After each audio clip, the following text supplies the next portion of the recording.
Welcome to the Wedding Doctors. My name is Yolanda Kitchener, and today you are watching the best of both worlds. Now, our topic today is our pilot session with Mr. Ebuka, who's going to talk about marriage as a scam. Please explain that. But before you go into that, this is Ebuka, and he is a narrative strategist. So he's going to tell us more about how marriage really is a scam in today's society. Hello, hi Yolanda. Thanks for having me on. So, marriage is a scam. Each time I say this, people go like, what? What's that about? So, SCAM is really an acronym to stand for School of Continuous Awareness and Maturity, right? Now, why did I put it this way? Simply because I see a lot of people get into this technology called marriage without really understanding the underpinnings of why they're getting married, right? And how they can make this work.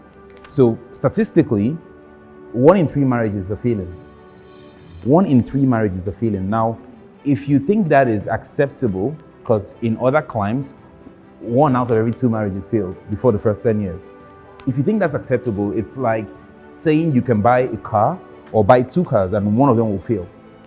If you had the options like you could buy 2 cars and then one of them would fail in the next 3 years, would you still buy a car? You perhaps will hold yourself back and like, you don't want your car to fail in the next 2-3 years, right? So why do we then get married? Spend as much money as you would spend in organizing a wedding as you would buying a Mercedes car and then have it fail in 4 or 5 years. It's not acceptable simply because the people getting into this industry using this technology really don't know why they're getting married or don't know how to maintain the marriage. Just the same way, if you buy a car, you don't know how to maintain the car, then it will probably fail. So that's why I think marriage is a scam. I see. So can you explain more about this awareness and maturity that you talk about? How does one attain this in a marriage? Okay, so awareness starts with yourself, right?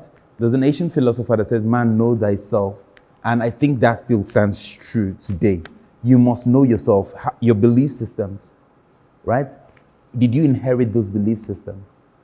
Or did you actually go out there and discover them for yourself? Are you operating with a 1960s mindset in 2018? Right. Simply because most people don't understand what it means to get married. So what they saw was how their father related to their mom, and then they learned from that. And their father learned from his own father, and that goes way all the way back. But it doesn't necessarily mean that that was the right way. But what you're aware of becomes your own right way. And then you're doing this to people, you're carrying the same traditions and cultural sense and beliefs and value system into a relationship with someone that perhaps doesn't share the same values as you do. And then down the line, after the love and romance has faded, the relationship starts to go sour simply because you do not know how to collaborate and communicate effectively with your partner. So tell us, how can we collaborate and communicate effectively?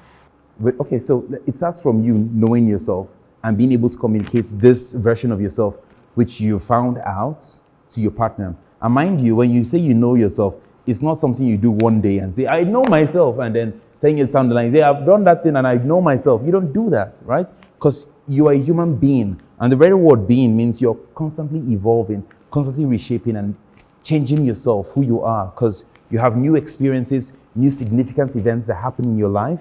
And so based on that, you're reshaping your value system, you're reshaping what your belief systems are, and also how you handle expectations, both internal expectations and external expectations. So it starts with this, right? What are your value systems? Right? And values, I mean, there are thousands of values. So people say, oh, I value honesty, I value sincerity, I value love, I value family. But yes, you can value all of this, but do you have, or do you know the hierarchy of your values? Because ultimately, your values will dictate and determine your behavior on a day-to-day basis. So let's first understand what values are. Values are the underpinning of your life. So you don't necessarily value looking good, right? As much as you value confidence. So dressing the way you dress, looking good, is not necessarily what you value. You value what it makes you feel. And so we must understand the difference between ends value and means value. The dress you buy, the gorgeous Giorgio Armani dress you wear, is a means value, is a means to an end. It means to either getting you an attractive partner or making you feel good about yourself, right? So we must understand that. So when you say, oh, my husband likes football too much, or my husband likes to drink beer too much, it's possible that it's not really beer or football that he likes. It's friendship. It's friendship that is underlying all of these things you see him do, right? But you need to understand what's driving him, because the moment you do, right, then in Nigeria we have what we call Mumu button. Now you found his Mumu button and you can press it, right? You can use that to control him and say, look, this is what this guy likes, and so this is how I will shape the conversation to perhaps get him to buy into my own ideas. Right. So that makes a lot of sense with the self-awareness. But when it comes to a marriage and being involved with somebody else, how do you identify your partner's values?